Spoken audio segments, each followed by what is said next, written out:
ईद है और ईद पर भट्ट साहब हमें मिले हैं, इनसे बात करने की कोशिश करेंगे और आप तमाम दर्शकों को भी ईद की मुबारकबाद। भट्ट साहब, ईद की मुबारकबाद सबसे पहले आपको। खैर मुबारक जी, खैर मुबारक। अगर बंद कर लें तो कुछ, क्योंकि बातचीत लंबी हो सकती है, क्या संदेश रहेगा? आज ईद है और हमने देखा कि अच्छे माहौल में बनाई जा रही है, क्योंकि जिस तरह से जो SOPs जारी की गई थी कहीं ना कहीं उनका पालन होता भी दिखा है। देखिए कि आज ईद है,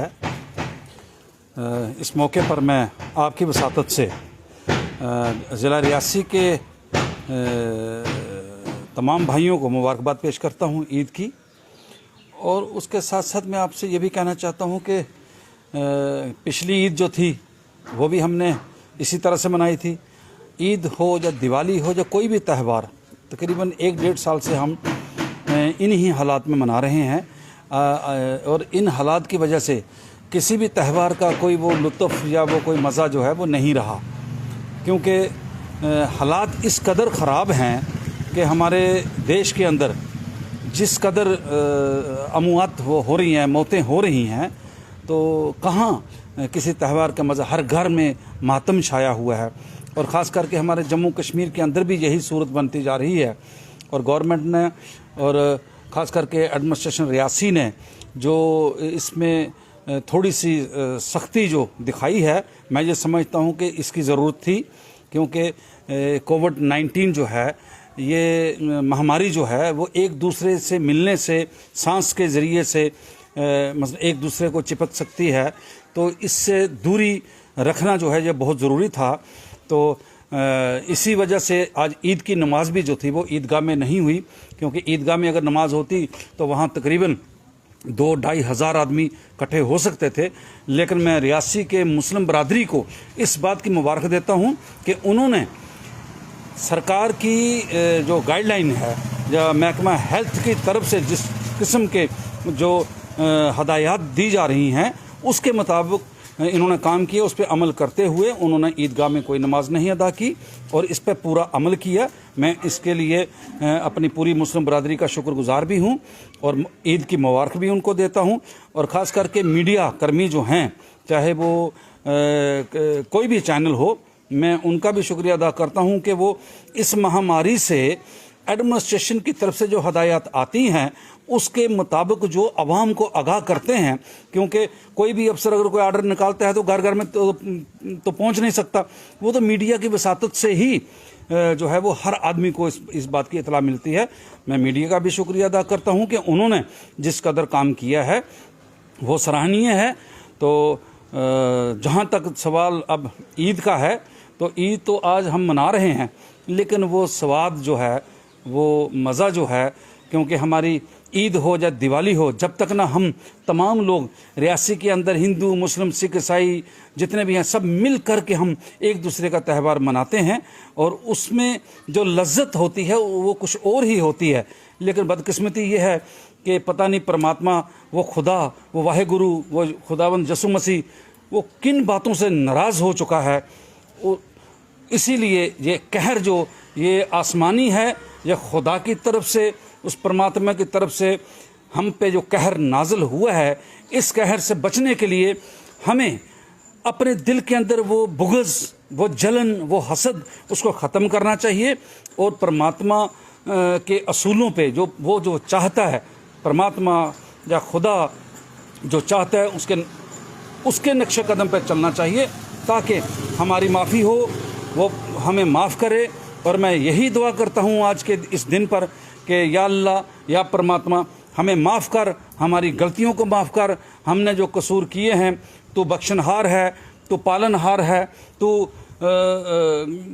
सब कुछ कर सकता है। लिहाजा हमारे देश पर रहम कर, हमारे देश की ये महामारी जो है इसको ख़त्म कर, ताकि ये हमारी उम्मत जो है, ये हमारे लोग जो हैं देश के, ये आपकी देन है, आपने दुनिया में लाए हैं और इनको खुश रख और इनके लिए जो है वो कोई ऐसा रास्ता निकाल ताकि इस महामारी से हम बच सकें और हर आदमी चैनो सुकून की ज़िंदगी बसर कर सके। क्या उम्मीद है कि अगले साल जब ईद का मौका आएगा या फिर दिवाली का मौका आएगा तो सब, आपने कहा कि सब मिलकर वो ये त्यौहार मनाएंगे, ऐसी उम्मीदें हैं कि तब ये कोरोना वायरस जो महामारी है जल्दी यहाँ से जाएगी? जिस तरह से काम भी हो रहे हैं वैक्सीनेशन में, हालांकि काफ़ी प्रॉब्लम्स आ रही हैं, क्या वैक्सीनेशन 18+ के लिए भी मांग करेंगे आप जल्दी से? देखिए, उम्मीद से इनकार करना ये बहुत गलत बात है। अगर हम ये कहें कि हम उस परमात्मा से, उस खुदा से उम्मीद नहीं रखते, तो इसका मतलब ये है कि हम खुदा पे और परमात्मा यकीन नहीं रखते, परमात्मा पे, खुदा पे यकीन नहीं रखते।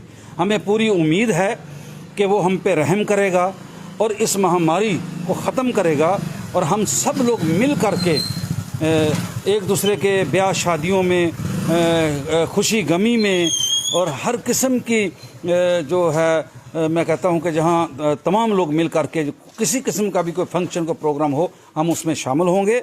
तो ये हमें पूरी उम्मीद है कि वो रहम करने वाला है, वो रहम करेगा।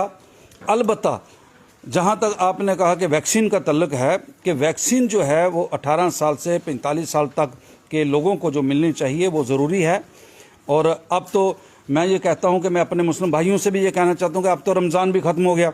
जिन्होंने पहली डोज नहीं ली है उनको फ़ौरन वो ले लेनी चाहिए। और जो लोग, मैं खुद डर रहा था, सच्ची बात बताता हूँ आपको, मैं डर रहा था कि मैं वैक्सीन लूँगा, पता नहीं कितनी तकलीफ़ होगी, लेकिन मैंने वो वैक्सीन ले ली। मेरी मिसेज और मैं दोनों के, हमने जब वैक्सीन ली, हमें पता ही नहीं चला इंजेक्शन लगा कि नहीं लगा, कोई किसी किस्म की कोई तकलीफ़ भी नहीं हुई है। तो इसलिए मैं तमाम लोगों से ये कहना चाहता हूँ कि उनको वैक्सीन लेनी चाहिए, लापरवाही नहीं करनी चाहिए। परमात्मा ने हमें पैदा किया है, लेकिन उसने हमें दिमाग भी दिया है कि अपने दिमाग से काम लो और अपने आप को बचाने के लिए हर वो रास्ता इख्तियार करो जहाँ से हमारी जान बच सकती है। अगर हम जानबूझ करके, अगर आगे चीता आ रहा है, पीछे खाई है, तो अगर हम उधर दौड़ेंगे तो खाई में गिरते हैं, आगे जाएंगे तो चीता पकड़ता है।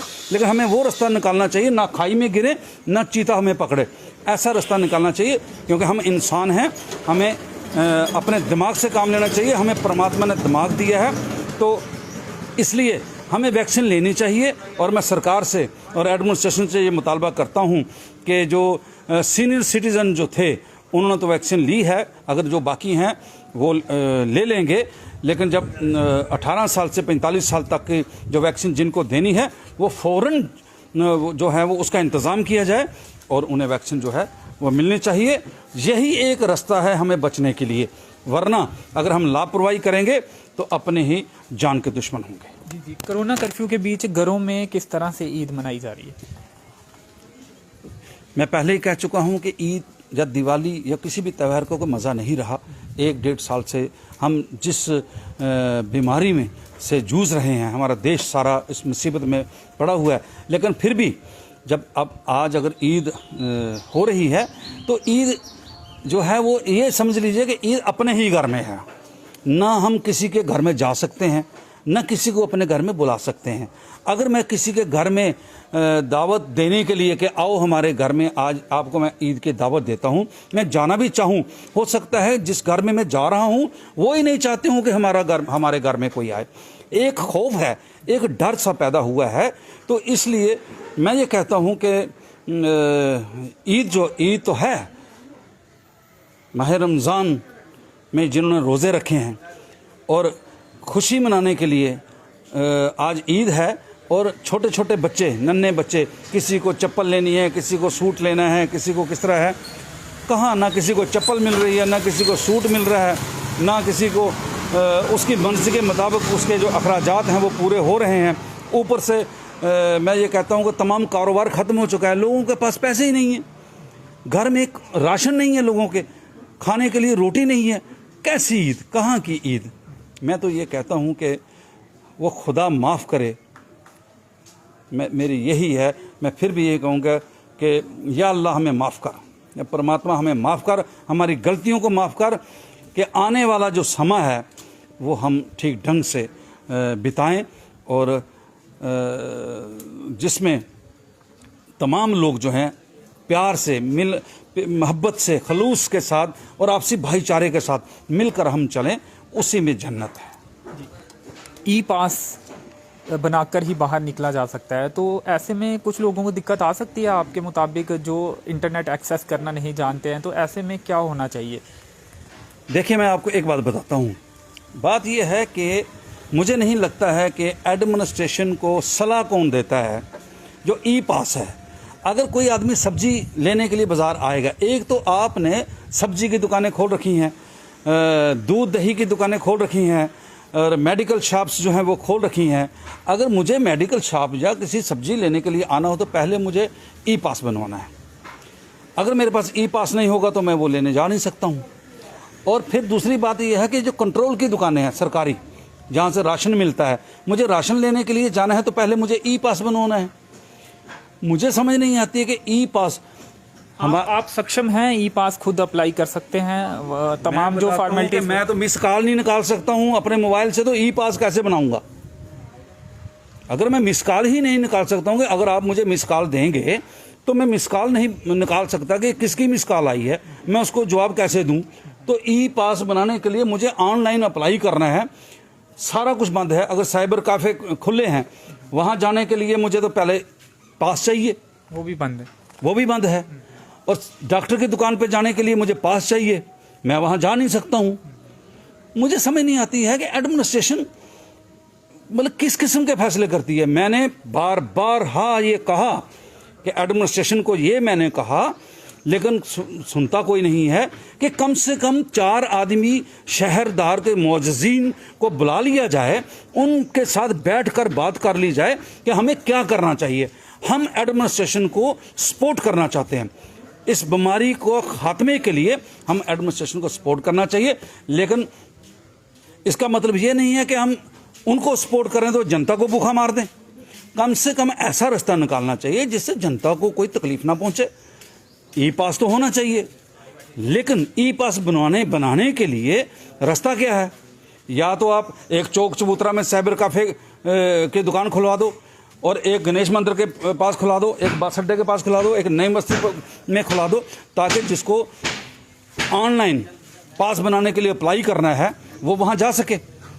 अगर आपने पास के बगैर कहीं जाने नहीं देना है तो ई पास बनेगा कैसे? वो दुकानदार के पास जाएगा कैसे? वो डॉक्टर की दुकान, मेडिकल शॉप पे कैसे जाएगा? सब्जी की दुकान पे कैसे जाएगा? दूध लेने कैसे जाएगा? दुकानदार भी जब दुकान खोलने आएंगे, मूवमेंट करेंगे, तो उनको भी पास चाहिए। उनको भी पास चाहिए। अब या तो टोटल बंद कर दो, टोटल बंद कर दो, किसी को घर से निकलने ही नहीं दो। जो मरता है घर में मर जाए, जो डॉक्टर के पास नहीं जा सकता तो मरे घर में। ये मुझे नहीं समझ आती है कि एडमिनिस्ट्रेशन क्या कर रही है। एडमिनिस्ट्रेशन को ये चाहिए कि कुछ मैं कहता हूं कि जो थोड़ा सा दिमाग रखने वाले लोग हैं उनको भी अपने पास बिठा के उनकी भी राय ले लिया करो, ताकि उसके बाद एक कोई हल निकले मिल करके। ये थोड़ी है कि तुगलकी फरमान जारी कर दिया। मतलब एक आदमी अगर कोई जा रहा है, उसका कोई बाप मर गया है, वो घर से निकला है, घर से निकल गया है, और आधे घंटे के बाद एक फरमान जारी हो गया। पुलिस का काम है जो उस फरमान पे अमल करना है, वो अमल करेंगे। उसका बाप मर गया है, उसको लकड़ी दिलवाने के लिए उसने जाना है, वो वहाँ जा नहीं सकता है क्योंकि तुगलकी फरमान जारी हो गया है। वो कम से कम कोई सोच समझ कर फैसला लेना चाहिए कि हमें क्या करना है। मुझे समझ नहीं आती है, मतलब तुरंत जो फैसले होते हैं वो गलत होते हैं। शहर है ये, शहर के चंद लोगों को बुला लिया जाए, उनके साथ बैठकर मीटिंग में फैसला कर लिया जाए कि कैसा होना चाहिए। हो सकता है कि मेरे जैसा अनपढ़ आदमी भी कोई अच्छी राय दे, या और भी बड़े सारे लोग यहाँ पर है, कोई अच्छी राय दे देगा जिससे एडमिनिस्ट्रेशन को नुक्ताचीनी का सामना ना करना पड़े।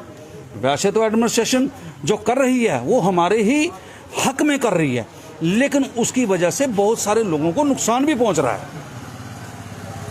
या मैं गलत कह रहा हूं तो बताइए मुझे। चलिए, शुक्रिया आपका, थैंक यू।